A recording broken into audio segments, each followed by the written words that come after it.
Hello, আমি মামনি। তোমাদের চায়ের আড্ডায় আমি থাকছি, গল্পে গল্পে জমজমাট। আমরা আজ মহান পণ্ডিত চাণক্যকে নিয়ে সংক্ষিপ্ত আলোচনা করব। এসো তবে শোনা যাক।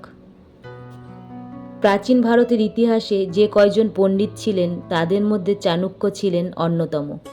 তার লেখা অষ্টশাস্ত্রের ওপর ভিত্তি করে কি করে বর্তমান পৃথিবীর সমস্ত দেশের শাসন ব্যবস্থা গড়ে উঠেছিল।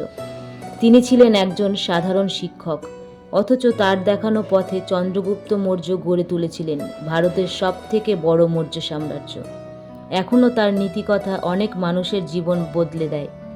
যদি বলা হয় সেরা দার্শনিক, রাজনীতিবিদ, অর্থনীতিবিদ হিসেবে কাউকে যদি প্রথম স্থানে রাখা হয় তাহলে চাণক্যের নামটি মাথায় আসে। কারণ দূরদৃষ্টি, বিচক্ষণতা ও বাস্তব জ্ঞান অতি প্রখর। চাণক্যের ইতিহাসে সবচেয়ে বুদ্ধিমান মানুষ বলে গণ্য করা হয়। তিনি যেমনই পণ্ডিত ছিলেন তেমনই বাস্তববাদী। তিনি বলতেন, কোনো মানুষকে পুরোপুরিভাবে সৎ হওয়া উচিত নয়, একেবারে সরল হওয়া উচিত নয়, এতে বিপদ আসতে পারে। চাণক্য, কৌটিল্য, বিশ্বগুপ্ত নাম নিয়ে বিতর্ক থেকে যায়। অনেক ঐতিহাসিকদের মতে এই তিনটি নাম ভিন্ন ভিন্ন নাম। আনুমানিক 350 খ্রিস্টপূর্বাব্দ প্রাচীন ভারতের কল্যাণ নামের অঞ্চলের জানাকা নামের একটি গ্রামে জন্মগ্রহণ করেন। চাণক্যর পিতার নাম ছিল চাণক, সেইখান থেকে চাণক্য নামটি আসে। চাণক্যের পিতা একজন শিক্ষক ছিলেন।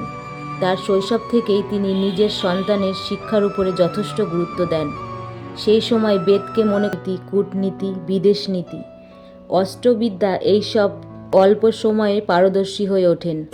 পড়াশোনা শেষ করে তিনি তক্ষশিলা বিশ্ববিদ্যালয়ে শিক্ষকতা শুরু করেন। সেই সময় ভারত আক্রমণ করেছিল আলেকজান্ডার এবং ভারতের উত্তর আংশিক গ্রিক সাম্রাজ্য সূচনা করেন। এছাড়াও ভারতের জীবনধারার উপর ভিত্তি করে তিনি লিখেছিলেন চাণক্যনীতি। এইসব চিরন্তন কথাগুলোকে, যা আজ প্রায় 2300 বছর পরও সমাজ প্রাসঙ্গিক ও সত্য। চাণক্যের নীতিবাণীগুলোকে বলে হয়তো শেষ করা যাবে না, তবুও আমার জানা কিছু নেতিবাচক কথা বলবো। চাণক্য বলে থাকা কিছু কথা বা বাণী। নাম্বার 1, এতটাও সহজ হবেন না যে কেউ আপনার সুযোগ নিয়ে পালিয়ে যায়। নাম্বার 2, এত মিষ্টি করে কথা বলবেন না যাতে আপনার কথা অন্য ব্যক্তির কাছে চাটুকার বলে মনে হয়। নাম্বার 3, আপনার জয়ের জন্য যতটা প্রয়োজন অন্যের কাছে ততটাই মাথা নত করুন। নাম্বার 4, এটা তিক্ত কিন্তু সত্য কথা, যে জীবন এবং মানুষের কাছ থেকে খুব বেশি আশা করবেন না। নাম্বার 5, যে বন্ধু অন্য বন্ধুর গোপন কথা ফাঁস করে দেয় সেই বন্ধু ঘরে পোষা বিষাক্ত সাপের সমান হয়।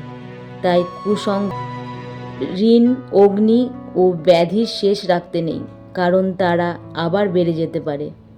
নাম্বার 10, যে যতই শক্তিশালী হোক না কেন, ভাগ্যকে নিয়ন্ত্রণ করার ক্ষমতা কাউরের হাতে নেই। আমার গল্প তোমাদের কেমন লাগলো? যদি ভালো লাগে অবশ্যই চ্যানেলটি সাবস্ক্রাইব করবে। ভালো লাগলে অবশ্যই লাইক, কমেন্ট, শেয়ার। সবাই ভালো থাকবে, সুস্থ থাকবে। টাটা।